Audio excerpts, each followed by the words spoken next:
Welcome again to the Swiss Association of Market Technicians, SAMT. We'll be following up with our guest speaker, this time taking a deep dive in the market outlook that he has, asking the big question, are we in a late economic cycle? We'll be looking at the S&P 500, oil, and the US dollar index. Welcome, Jean-Francois, to our SAMT show. Thank you very much for having me, Ron. And I'd like to also thank you very much for all of your support for the SAMT Society. It's a pleasure.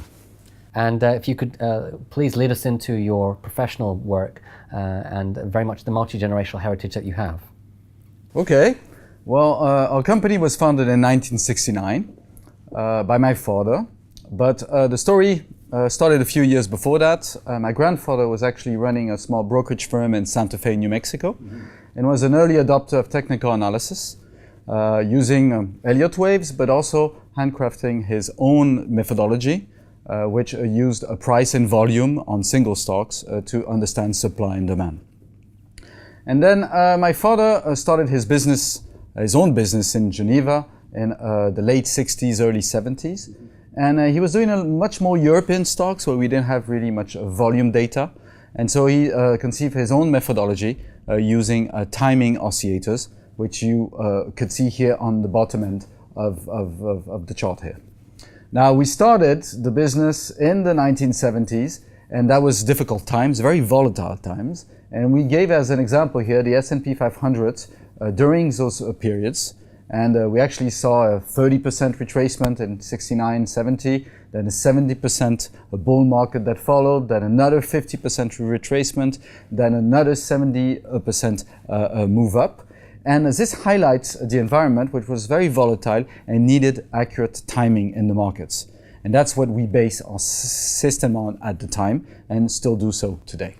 And as part of that process, please lead us into how it works. Well, I mean, what we could say is that we started by hand during the 1970s. My father was following at the end of the 70s about 300 charts by hand and calling his broker to get intraday prices to be able to do hourly charts. And he very quickly saw the potential of computerizing his system. And so in the early 80s, we came with the first system, which was a microfiche system, and where we actually photographed the screen with the different graphs on the screen, and then developed them and sent it out to the clients. And then in 1984 came the ancestor of the internet, the X25 network, which allowed us to basically send color images in 10 seconds around the world, and that was at the time on real-time Forex intraday. Now, a question on your father's experience of hand drawing just over 300 instruments, as you mentioned. Now, back in the day, most people will relate to just how important it is to be disciplined to do that. What's been your experience in conversations with your father as to how important that is? Well, when I joined him in 2003, I had to hold my own handcrafted charts for about 2 years before I could actually make it onto the system. So I know it's very beneficial in terms of systematic and in terms of being rigorous in the process. But for him, it was a great breakthrough to be able to computerize because he could spend much more time developing, researching, and marketing at the time, not having to do his charts by hand anymore. Great. And as a follow-up to this, what more can you share with us? Well, first I wanted to tell you a bit about our methodology. We try to answer 3 questions into the market. And the first one is, where is the trend going? And for that, we use standard deviation envelopes, which you see on the right-hand side of the screen here. And basically, they are envelopes which we surround price with. We have a wider envelope, which is the yellow envelope, and which gives us the general direction of the trend. And then a thinner white envelope, which basically tells us when the short-term trend has gone too quickly in respect to the longer-term trend.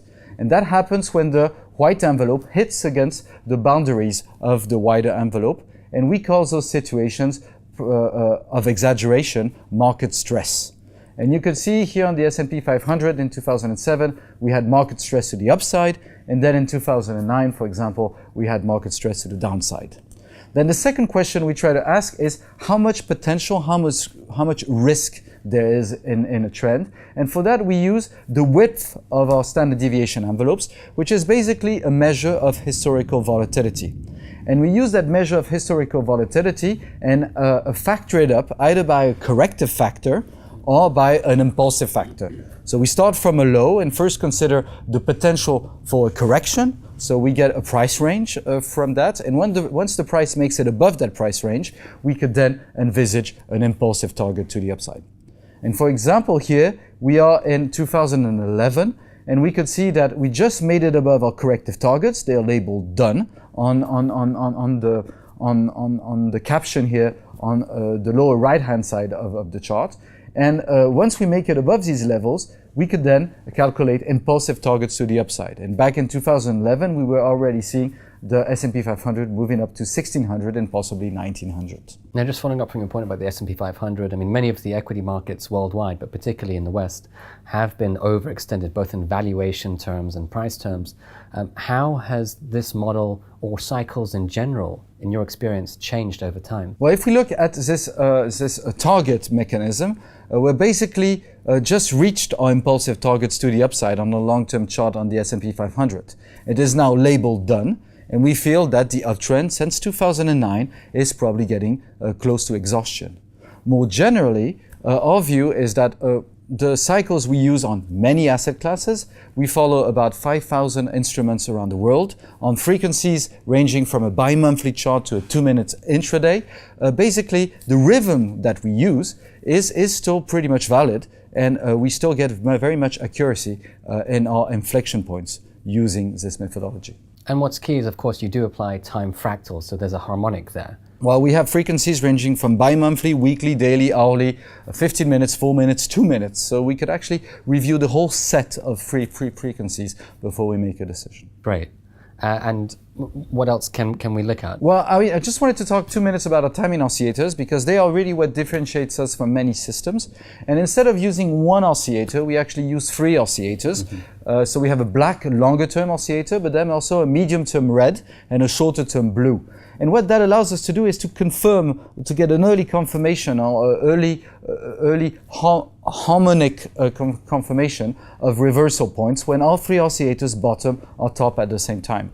What it also allows us to do is to understand what happens between an oversold situation and an overbought situation, being able to pick out intermediate tops or zones of reacceleration within the trend. Now, about our services, well, we basically still offer platform services, and we give access to our clients, train them and coach them on our platform, but also use the platform for our clients. And that's a new line of business, well, over the last 10 years, where we basically provide bespoke advisory.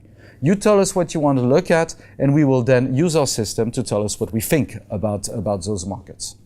And this is our decider service, which you'll find on mjtsa.com. Then in 2013, we also launched a retail platform called fingraphs.com, and it offers a simplified methodology, mostly trends and targets, and it's aimed at active retail and small institutions.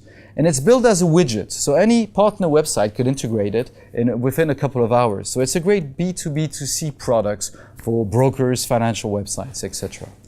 And finally, in early 2017, so about 20 months ago, we launched a new written product. So it's an institutional cross-asset newsletter, and we don't publish it alone. We've partnered with a macro research firm to do that, out of London, called Diapason Currencies and Commodities.